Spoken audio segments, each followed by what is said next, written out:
Today we're talking about the bench press. The bench press is one of the best movements for chest and triceps, especially when using barbells. The first thing we're going to do when we lay down to the bench is test the height. We want to raise our hands up to our benching width. We're going to make sure that the bar is lower than our wrist so we can unrack the bar without extending the shoulder. You'll also see that I roll the barbell down to the edge of the J-hooks, and I make sure that my eyes are in line with the barbell when it's at the edge of the J-hooks. I can then go ahead and set my arch where I'm pushing my feet into the ground and digging my shoulders into the bench. From here I can lift the barbell off of the J-hooks, pull it down to my chest, and press back up.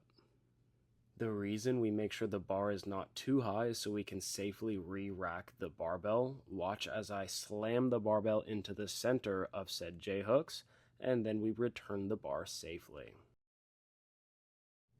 Let's find another angle for some more nitty-gritty details. You're going to see me test the height of the bar, roll it to the edge so it's in line with my eyes. We're then setting the arch once again, and then we are going to lift the barbell off the J-hooks as we pull down to our chest. Now, where should the barbell touch our chest at the bottom of the movement?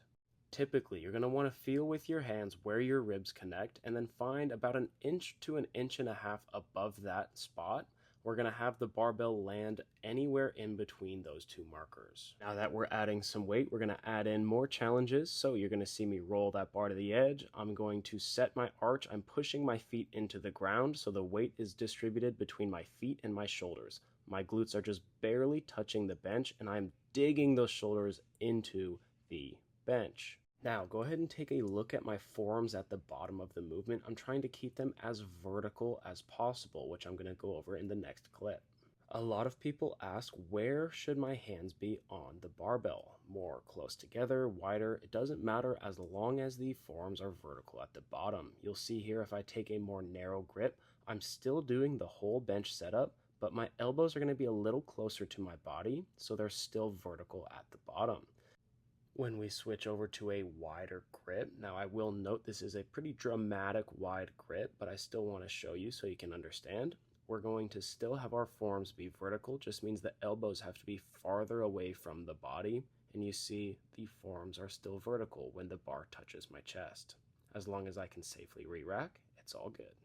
Let's go ahead and load up the weight for a heavy set of 5. Let's go over all of our markers here. So the bar is set up to a correct height.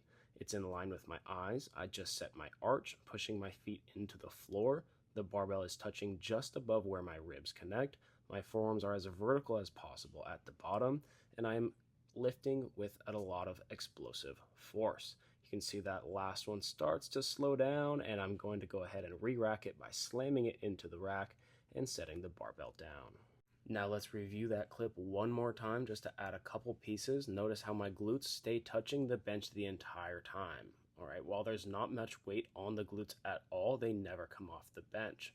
Also, when we are breathing, we're trying to expand our chest here. I like to say get your collarbone as wide as possible, pack the air into your body, and brace your core before pressing up. As always, if you follow these principles, you are going to have a solid bench press. If you have any questions, do not feel afraid to reach out to a coach or leave a question in the comments and we will get back to you as soon as possible. Thank you for watching and happy benching.